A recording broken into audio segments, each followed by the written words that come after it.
මට සර්ව මුණ ගැස්සුවේ මගේ ඥාති ස්වාමීන් වහන්සේ නමක් ඉන්නවා. මේ ඉන්නේ චාමික කැම්පස් යනවා කොළඹ දිස්ත්‍රික්කෙන්.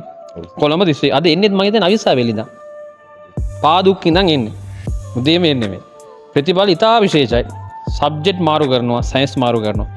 ඔන්න චාමික ලංකාවටම ඇහෙන්න. මේක ගොඩක් අය බලනවා. ඔයාගේ කතාව ඔයාට කියන්න අවසර තියෙනවා. මම චාමික දිල්ෂාන් මං කොළඹ දිස්ත්‍රික්කෙන් තමයි මේ විභාගයට පැමිණ සිටින්නේ. මගේ ෆස්ට් ෂයි සෙකන්ඩ් ෂයි දෙකම බයෝ වලින් කරන්නේ. ෆස්ට් ෂයි එකේ 3ම ෆේල්. සෙකන්ඩ් ෂයි එකේ ෆිසික්ස් ෆේල් වෙනවා. කෙමිස්ට්‍රි බයෝ දෙකට S2ක් එනවා.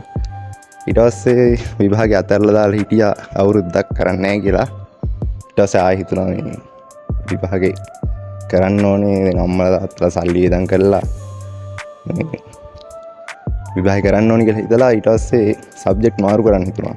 ඊට පස්සේ තමයි මේ සර්ව් හම්බෙන්නේ.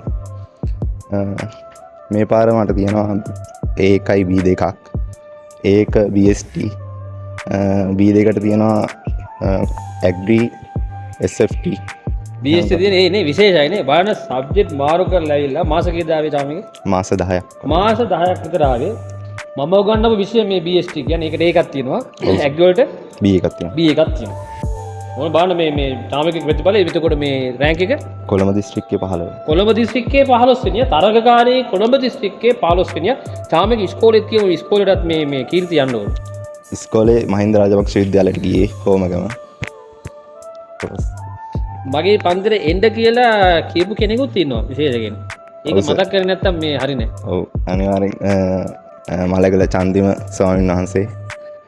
ස්වාමීන් වහන්සේ තමයි සේවා. චන්දිම ස්වාමීන් වහන්සේ මම බොහෝ කාලයක් තිස්සේ දන්නවා. මුතියන් බදුල්ල මුතියන් රාජමහා විහාරයේ හිටපු තේව අවබාර ස්වාමීන් වහන්සේ. උන්වහන්සේ මම ගෝප කාලයක් ඉඳන් අඳුරනවා. උන්වහන්සේ තමයි කියන්නේ. ඔව් සර්. මම උන්වහන්සේ ගොඩාක් සතුටු වෙනවා ඇති අද. ඔව්.